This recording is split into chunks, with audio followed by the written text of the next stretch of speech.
Magandang araw po sa inyo lahat. Meron po akong ihahatid na magandang balita. Yung siyam na marino na ating kababayan ay naligtas mula sa lumubog ng barko, yung MV Eternity Sea sa Red Sea noong Hulyo, at sila ay binihag ng mga Houthi sa Yemen. Sila po ay pauwi na. Itong Miyerkules na dumating sila sa Oman mula sa Yemen, at sinalubong sila ng mga tauhan natin sa Philippine Embassy sa Muscat at saka ng Department of Migrant Workers. Papasalamat tayo sa lahat ng ginawa ng DFA, ng DMW, ng Philippine Embassy sa Oman. At huwag po natin kakalimutan na magpasalamat sa Omani government dahil sila talaga ay walang tigil na tumutulong sa atin. At kaya't pinapaabot ko ang pasasalamat ko sa Sultanate of Oman. Ang namumuno ay ang Sultan Haitham bin Tariq.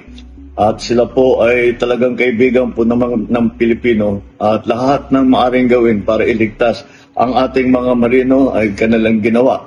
Kaya naman ay nandito na tayo at nailigtas yung siyam. Dumating sila sa Oman, nagka-briefing ng kaunti, inayos ang mga dokumento nila, at hindi na natin pinatagal. Gusto na siguro nila umuwi, Pasko pa. Kaya pinauwi na natin at parating na rin sa Pilipinas. Ay papaabot din natin ang ating pakikiramay sa pamilya ni Mr. Neil Roy Faner, dahil po siya ay sumakabilang buhay nung inatake yung barko na sinasakyan ng mga marino natin. Ito po ay ating ginawa dahil alam naman natin na kuminsan delikado ang nagiging buhay ng ating mga marino, dahil kung saan sila pumupunta, napapasok sila sa war zone, kung saan yung mga lugar kung saan may gera, nadadamay sila. Kaya mabuti kahit medyo natagalan ay sa wakas ay makauwi na ang ating mga kababayan. Welcome home sa inyong lahat. Tamang-tama, Merry Christmas.